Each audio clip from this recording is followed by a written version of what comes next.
went ahead and arrogantly, went through the third reading. They rushed through. Yeah. And these young fellows, they could hear them. The members of Parliament could hear them saying, no, reject. Yeah. But they still passed it because they had the numbers. So I think after 3, that is when they expressed their righteous anger. And actually, when they were told, these guys have already passed, so they marched in. The reaction of the president that day really aggravated the situation because he acted in anger. And he called these young people dangerous criminals. Yeah. Out there, whether it's in the US or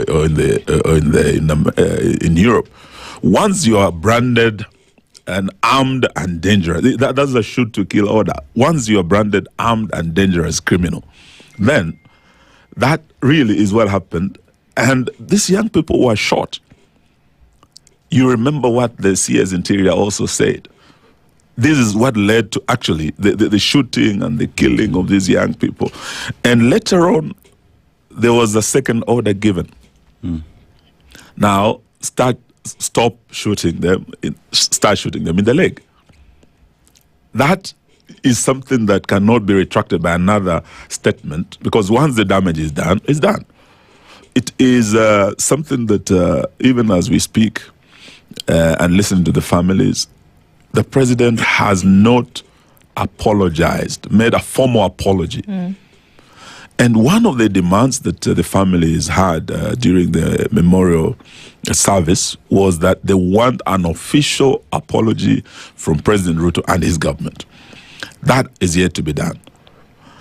But I must also say on behalf of the opposition that equally we, the opposition, let down the people of Kenya. And we owe them an apology. And I think on behalf of the Azimio leadership, I must tender our apology. What did you do to let the people down? What did you do to let the people down? When we had the first demonstrations, you remember the Azimio demonstrations, we were out on the streets.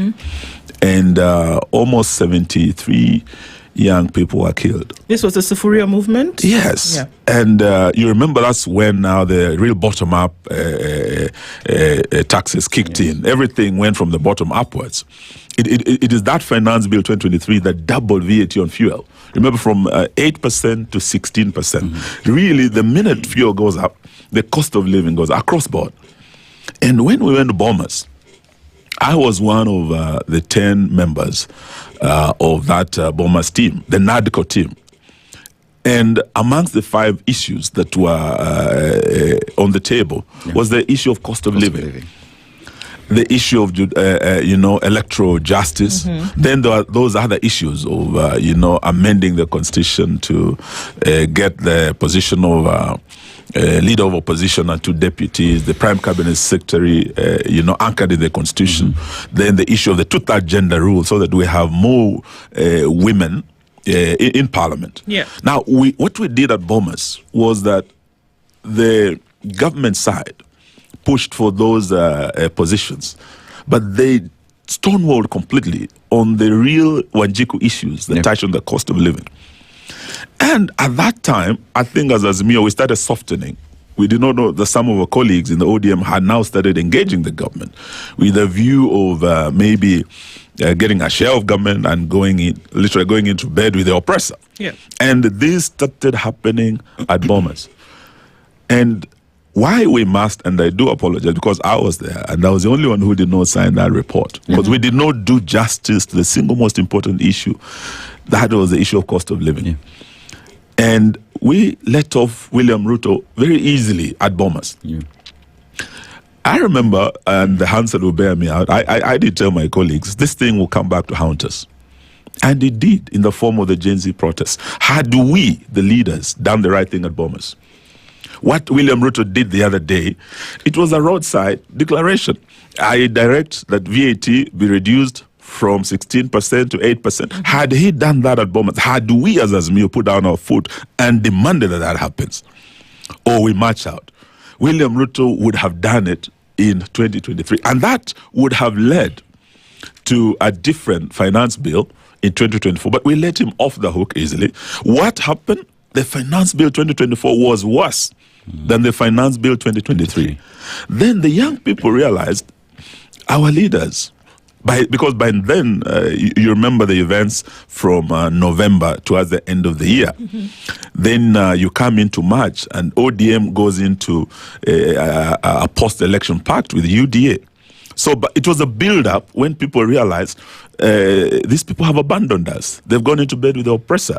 We're on our own. No one is going to fight for us. So the young people came out to fight for themselves because we let them down. So even as we demand an apology from government, we, the opposition, owe the young people and the Kenyans an apology. And I would, on behalf of the Democratic Action Party of Kenya and the opposition, unreservedly give that apology, but demand also that the President, William Ruto, and his UDA team and the broad-based team equally tender a formal apology to the young people. The other issue is the issue of justice.